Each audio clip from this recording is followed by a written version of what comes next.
Hi, hello. In this video, we're just going to review a couple of problems from the Unit 3 practice quiz. So I had the poll running, and the clear winners were problems 12, 13, 14, and 16. Though problem number 1 wasn't that far behind, so I will go through a little bit of vocabulary for number 1.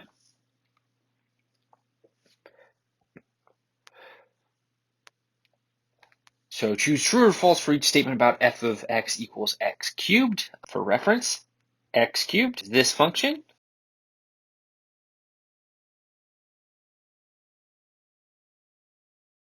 An even function has reflectional symmetry over the y-axis. Remember, for b, positive and negative just means above or below the x-axis. So if a function is negative, it is below the x-axis. For c, remember, that's our statement on end behavior, though this one is written a little backwards from how we usually write it. This says as y goes to infinity, x goes to negative infinity. So just try to remember which direction each one of those says. As y goes to infinity, is that up, down, left, or right? And as x goes to negative infinity, is that up, down, left, or right? And then symmetric about the origin just refers to rotationally symmetric. Can you rotate the figure and it still end in the same spot? So that's what we're getting at with number 1. Now let's check out numbers 12 and 13. Those are both factoring questions. My first idea when I try to factor a polynomial is look for a greatest common factor. Is there something that goes into everything? Now, I don't think there is on number 12. 9 is divisible by 1, 3, and 9. 42 is 1, 3, 6, 7, 14. And 49 is 1, 7, and 49. So there's nothing in common. On 13, though, everything is divisible by x squared, so I'll factor that out first, which will give us, take the x squared out, we've got 15x cubed, 20x squared, minus 6x minus 8. All right, so now that we've taken the first step and tried to factor out a common factor on each one, we'll just look and see which of our factoring strategies can we use. Should we try to use a special pattern, right? Difference of squares, difference of cubes, sum of two cubes. Should we use grouping, or should we try to factor like a quadratic that we've done in the past? On number 13, because it has 4 terms, we need to factor by grouping. So let's take our 15x cubed and 20x squared, chunk that into one group, and our negative 6x minus 8 into another group. We'll look for a common factor in each group. So in that first group, I can take away 5x squared. 15x cubed divided by 5x squared is 3x. 20x squared divided by 5x squared is 4. Out of negative 6x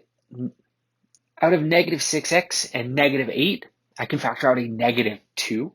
I always want to be careful to make sure I'm factoring out a negative if both terms are negative. So that'll leave me with a negative 2 and then a 3x plus 4. Both of these two terms now have in common a 3x plus 4. So I can factor that out, which will leave me with that 5x squared minus 2. And then the x squared from the very beginning that we factored out from the beginning. Number 12, on the other hand, we have to factor like it was one of our quadratics in the past. So we talked about a couple of different methods to factoring. We can multiply our 9 and our 49, which is 441. So we need two numbers that multiply together to make 441, that add together to make 42, which is 21 and 21.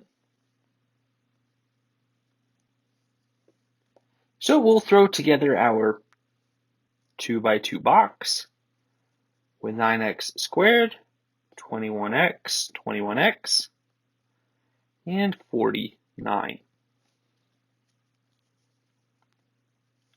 So we'll factor left and right, we'll factor up and down. I can pull a 3x out left and right and a 7. And similarly, a 3x and a 7. So this is 3x plus 7 squared. So this was a perfect square trinomial. You can still factor a lot of the special factors using any of the methods we've talked about in the past. Number 14 just runs through our definition of synthetic division.